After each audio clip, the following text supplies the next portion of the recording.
Graça e paz da parte de nosso Senhor e Salvador Jesus Cristo. Amém? Seja bem-vindo. Você está no canal Betissé Fé, Escola Bíblica à Distância. Estou grato a Deus e feliz pela sua audiência, por ter você mais uma vez aqui no nosso canal. Nós estamos estudando a revista Palavra e Vida da Convenção Batista Fluminense, cujo tema central para esse trimestre será Fé e Verdade, reflexões das cartas de Tiago, 1ª e 2ª Pedro e Judas. Hoje, na lição de número 8, o tema será a verdade para fazer a diferença. Como discípulos, somos o sal e a luz do mundo. Mas se o sal não salgar, não temperar, veja, não serve para nada, exceto para ser jogado fora e pisado pelos homens.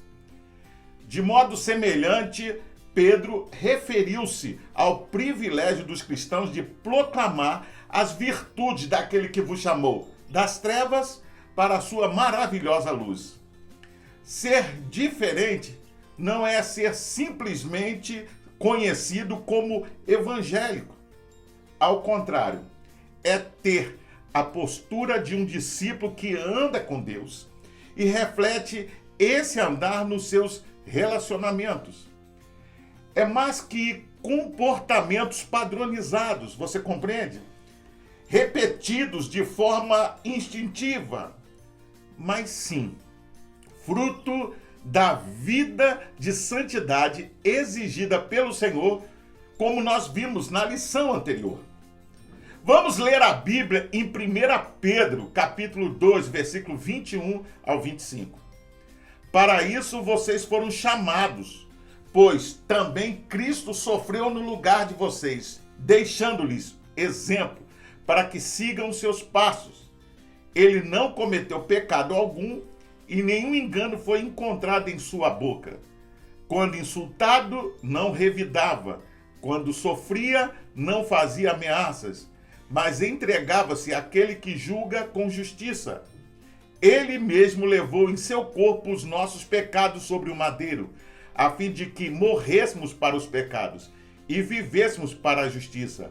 Por suas feridas vocês foram curados, pois vocês eram como ovelhas desgarradas, mas agora se converteram ao pastor e bispo de suas almas. Vamos orar? Pai, nós te louvamos, ó Deus, e te agradecemos, ó Pai, porque, como diz a tua palavra, e conhecereis a verdade, e a verdade vos libertará. Obrigado, ó Pai, por nos ter alcançado e por ter aberto os nossos olhos, ó Pai. Nós te pedimos, abençoa o estudo desta lição, segundo as tuas muitíssimas misericórdias, em nome de Jesus. Amém. Segundo o comentário expositivo Ragnus, até aqui Pedro tratou dos privilégios recebidos pelo povo de Deus. A partir de agora, adverte-nos sobre os nossos deveres. Pedro faz a ponte entre o que Deus concedeu aos cristãos e como isso deve agora se refletir no mundo, de forma que aproxime outras pessoas do mesmo Deus. Pedro aborda a questão da submissão no contexto do governo, do trabalho, da família e da igreja. Deus instituiu o lar, o governo humano e a igreja, e tem o direito de fazer como essas instituições devem ser administradas. O mesmo Deus que salva seu povo requer dele obediência em todas as áreas da vida. É bem conhecida a advertência de A.W. Tozer quando diz: para evitar o erro da salvação pelas obras, nós caímos no erro oposto, ou seja, da salvação sem obediência. Desta forma, como igreja, temos a missão de fazermos a diferença na vida das pessoas, de marcarmos a vida dos nossos familiares, dos nossos colegas de trabalho, enfim, da nossa sociedade. O texto desta lição ensina tanto a importância de ser diferente, como de fazer diferença. O cristão é chamado à abstinência, moderação ou equilíbrio dos desejos carnais. Desejo é a ânsia para realizar algo. Já a luxúria é a paixão construída sobre fortes impulsos. Em outras palavras, o desejo é algo natural, inerente ao ser humano. Já a luxúria é resultado de ter a sua mentalidade sadia dominada por um descontrole doentio dos desejos. Essas são duas realidades que se opõem no íntimo do crente, a tal ponto de Pedro dizer que estão em guerra, exprimindo a ação de um soldado no campo de batalha. Os desejos carnais contra a alma, eles lutam numa guerra sem trégua e intensa. Vamos ler a Bíblia em 1 Pedro capítulo 2, verso 11 ao 12. Amados, insisto em que, como estrangeiros e peregrinos no mundo, vocês se abstenham dos desejos carnais que guerreiam contra a alma. Vivam entre os pagãos de maneira exemplar para que, naquilo em que eles os acusam de praticarem o mal, observem as boas obras que vocês praticam e glorifiquem a Deus no dia da sua intervenção. O comentário bíblico Beckham diz que os cristãos foram difamados e maltratados porque recusavam-se a adorar os deuses pagãos e a participar das festas carnais a ídolos. Pedro diz que eles deveriam evitar cuidadosamente tudo o que prejudicasse o corpo, atrapalhasse o desenvolvimento da alma, destruísse o amor mútuo ou enfraquecesse seu testemunho cristão. O seu viver deve ser honesto entre os gentios, ele diz isso no verso 12, sendo aprovado pelas suas virtudes do julgamento moral, mesmo por parte dos não cristãos. Apesar das calúnias e difamações acusando os cristãos de malfeitores, uma investigação cuidadosa da sua vida e caráter convenceria seus detratores da coerência cristã e poderia levar os gentios, ou seja, os pagãos, a crer em Cristo. Em todo caso, a honestidade os obrigaria a glorificar a Deus, isto é, engrandecer o Deus dos cristãos segundo quem eles moldavam a sua conduta. Para o apóstolo Pedro, o apelo à abstinência dos desejos da carne diz respeito ao fato de estes pertencerem ao mundo natural. Estamos neste mundo, mas o mundo diz que ele não é a nossa pátria. Somos, portanto, habitantes temporários deste lugar, identificados como estrangeiros e peregrinos. A palavra estrangeiro significa aquele que mora em lugar sem direito de cidadania, com direitos limitados. Enquanto peregrinos têm um sentido mais forte ainda. Um peregrino seria alguém que estaria exilado. Ambos os termos ensinam que a morada verdadeira e permanente do crente não é aqui. Nosso lar é o céu. Nossos aposentos estão lá, preparados pelo Senhor Jesus. Você pode conferir isso lendo João capítulo 14, verso 2. Ele mesmo disse que não somos daqui, somos peregrinos e exilados nesta terra de lutas, sofrimentos e expectativas. Você pode conferir isso lendo João capítulo 17, verso 14. Não custa lembrar que os destinatários estavam dispersos por diversas regiões, refugiados em terra estrangeira, provavelmente devido às perseguições que sofriam. Você pode conferir isso em 1 Pedro capítulo 1, verso 1. Com certeza, tais palavras foram de grande alento para eles naquele tempo. O verso 12 pode ser resumido em uma frase: a importância do testemunho. Os cristãos da época de Pedro foram difamados e maltratados porque recusaram-se a adorar os deuses pagãos e participar das festas carnais a ídolos. Claro que isso não era bom, mas o que importava mesmo era que esse falar mal, podemos assim dizer, não fosse verdadeiro. Daí serem chamados a viver de maneira exemplar. Esta expressão, falar de um viver atraente, honrado, cativante até mesmo para os não cristãos. Como naquela época, apesar das calúnias e difamações, é preciso que a vida e caráter dos cristãos resistam a uma investigação cuidadosa feita por outros, demonstrando coerência entre discurso e prática, que pode levar os incrédulos a crer em Cristo e glorificar o nome de Deus. Esses versículos começam pela expressão por causa do Senhor. Tudo o que o cristão faz deve ser feito para a glória do Senhor. Você pode conferir isso lendo 1 Coríntios capítulo 10, verso 31. Mas Pedro destaca que os cristãos são representantes de Jesus Cristo na sociedade através de seu comportamento. Esses versos apresentam um forte paralelo com Romanos capítulo 13, verso 1 ao 7, em que Paulo fala da relação dos cristãos com as autoridades instituídas, com ambos ensinando o dever da submissão. Não era um tema fácil para aquela época, como não é hoje. Ser leal a Jesus como autoridade suprema era um desafio aos cristãos no Império Romano por causa da perseguição e falsas acusações de serem desleais aos governantes.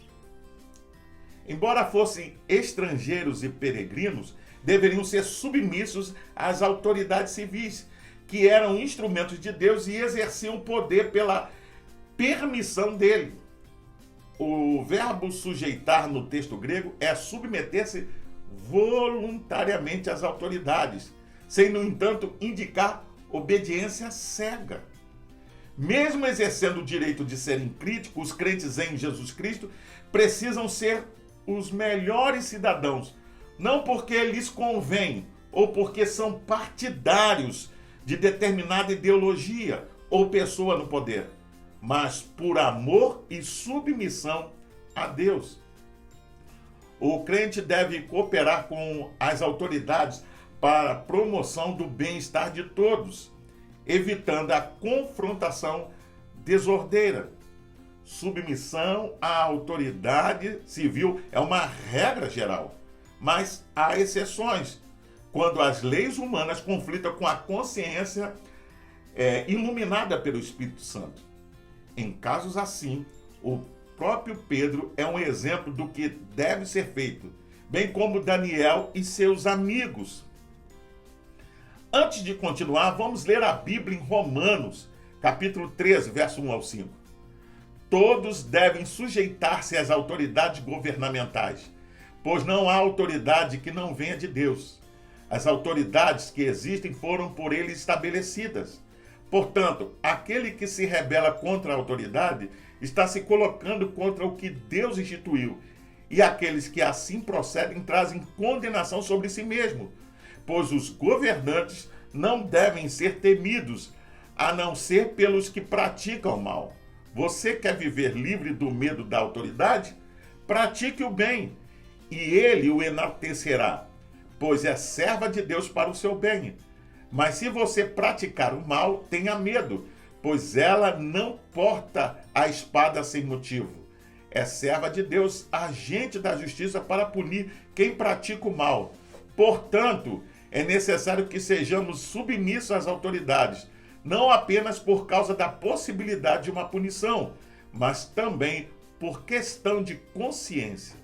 De acordo com a Bíblia de Estudo Shed, durante a primeira geração depois da morte de Cristo, a autoridade romana reconheceu o cristianismo como parte do judaísmo, que tinha privilégios excepcionais, decretados pelo próprio império. Falando nesse contexto, Paulo expressa o princípio básico das relações do crente com o Estado, que é a submissão às autoridades porque são instituídas por Deus. O governo humano, portanto, é estabelecido por ordenança divina. E os cristãos, acima de todos, devem obedecer às leis, pagar impostos e respeitar as autoridades. Sobre esse assunto, o Dr. Russell Shedd ainda fez outro questionamento. E se a autoridade for injusta e contrária à consciência cristã? Segundo ele, este problema não é tratado aqui, mas a resposta é clara. Antes importa obedecer a Deus do que aos homens. Você pode conferir isso em Atos dos Apóstolos, capítulo 5, verso 29, e Marcos, capítulo 12, verso 17. O Estado só pode exigir obediência dentro dos limites pelos quais ele foi estabelecido. Segundo o apóstolo Pedro, outra razão para os cristãos se submeterem às autoridades é que esta é a vontade de Deus. E cumprindo-a, o cristão pode calar as calúnias maldosas de homens ignorantes, insensatos e loucos. A palavra silenciar origina-se do uso da focinheira em animais para fechar sua boca e mantê-los sob controle. Daí o sentido de amordaçar, calar, tapar a boca, deixar sem palavras, reduzir ao silêncio.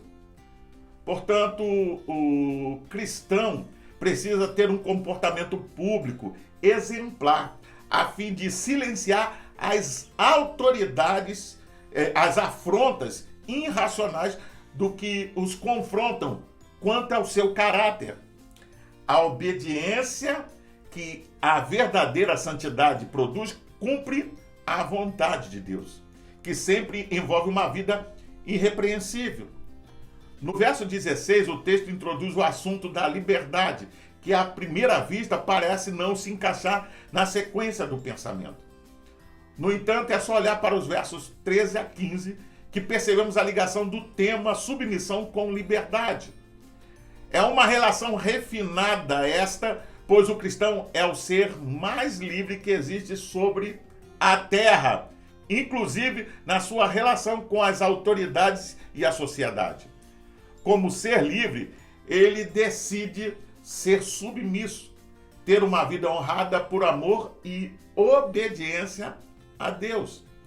Embora jamais use sua liberdade como pretexto para fazer o que é mal. Quando a liberdade é usada para a prática do mal, deixa de ser liberdade para ser escravidão, pois o mal, o pecado, escraviza o homem. Assim é a ética do crente. Inicia na liberdade individual e não compactua com nenhuma forma de imposição legalista, nem está escravizado a qualquer tipo de paixão. As obrigações éticas na vida pública do cristão são resumidas no verso 17. Tratar todos com respeito, amar os irmãos, temer a Deus e honrar as autoridades. Temos de entender esses versos à luz do contexto histórico da época. A escravidão nunca foi justificável em qualquer lugar e época, mas era a realidade.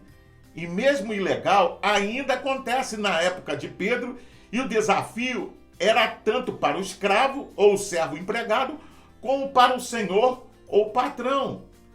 Possivelmente havia senhores bons e humanos, gentis e atenciosos, mas outros, no entanto, eram maus, tirânicos e injustos. O desafio que é apresentado é que, independentemente da índole do senhor, o servo deveria sujeitar-se a seus senhores com todo o respeito. O verso 19 desafia os servos cristãos a serem leais aos seus senhores, motivados pela fidelidade às exigências de Deus e não pelo medo do castigo. A expressão do versículo é bem clara: por motivo de sua consciência para com Deus.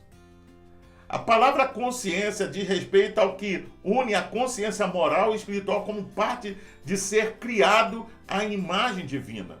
Assim, todas as pessoas têm essa capacidade dada por Deus de distinguir o certo do errado, porque cada um é agente moral livre, conforme diz Strong. Se alguém, por causa da consciência para com Deus, sofre ofensas, a fim de manter o sentimento da presença e bênção de Deus, recebe a promessa que Jesus proferiu. Bem-aventurado os perseguidos por causa da justiça, pois deles é o reino de Deus, ou dos céus. Mateus capítulo 5, verso 10. No entanto, não há recompensa se os sofrimentos, mesmo suportados com paciência, independentemente da bondade ou severidade do Senhor, são uma consequência da insubmissão do povo. Vamos ler a Bíblia em 1 Pedro, capítulo 2, verso 18 ao 20. Escravos, sujeite-se aos seus senhores com todo respeito, não apenas aos bons e amáveis, mas também aos maus, porque é louvável que, por motivo de sua consciência para com Deus, alguém suporte aflições sofrendo injustamente. Pois que vantagem há em suportar açoites recebidos por terem cometido o mal? Mas se vocês suportam o sofrimento por terem feito o bem, isso é louvável diante de Deus. O comentário da Bíblia Diário de Viver diz que muitos cristãos eram escravos. Pode ter sido fácil para eles submeter-se a seus amos, que eram gentis e bondosos. Mas veja, Pedro os anima a ser leais e perseverantes até se chegassem a sofrer um trato injusto. Da mesma maneira, devemos nos submeter aos nossos empregadores, sejam eles bondosos ou duros. Ao fazê-lo, poderemos ganhá-los para Cristo mediante o nosso bom exemplo. Estamos sendo ensinados aqui que se depois de termos feito aquilo que é bom e amável, formos afligidos injustamente, isso é louvável diante de Deus. Você pode ver no verso 20. Ou encontraremos o favor de Deus. O Isby resume muito bem esse ensino, dizendo que Pedro havia aprendido por experiência própria que o povo de Deus serve mediante o sofrimento. A princípio, o apóstolo opôs-se ao sofrimento de Cristo na cruz. Você pode ver isso em Mateus capítulo 16, verso 21 e os seguintes. Mas aprendeu a lição importante de que lideramos pelo serviço e servimos pelo sofrimento. Também aprendemos que esse tipo de sofrimento sempre conduz à glória. Nos últimos versos 21 a 25, o texto nos encoraja a passar pelas aflições, opressão e injustiça dentro da sociedade, olhando para o exemplo de Jesus. Primeiramente, ele é o nosso exemplo de vida, verso 21 ao 23, especialmente na maneira de reagir ao sofrimento.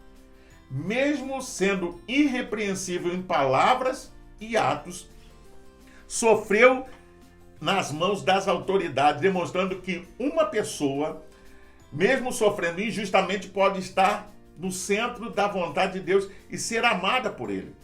Sua humildade e submissão foram sinais de poder e não de fraqueza. Você pode ver isso em João, capítulo 18, verso 33 ao 38. Em segundo lugar, ele morreu em nosso lugar, verso 24.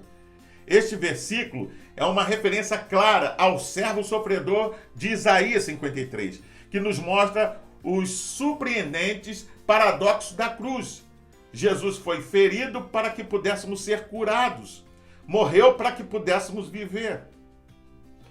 Em terceiro lugar, ele é o nosso supremo pastor, verso 25. No Antigo Testamento, as ovelhas morriam pelo pastor, mas na cruz, o pastor morreu pelas ovelhas. Nenhuma pessoa é capaz de fazer coisa alguma por si mesma. Por isso, o pastor sai em busca das suas ovelhas perdidas.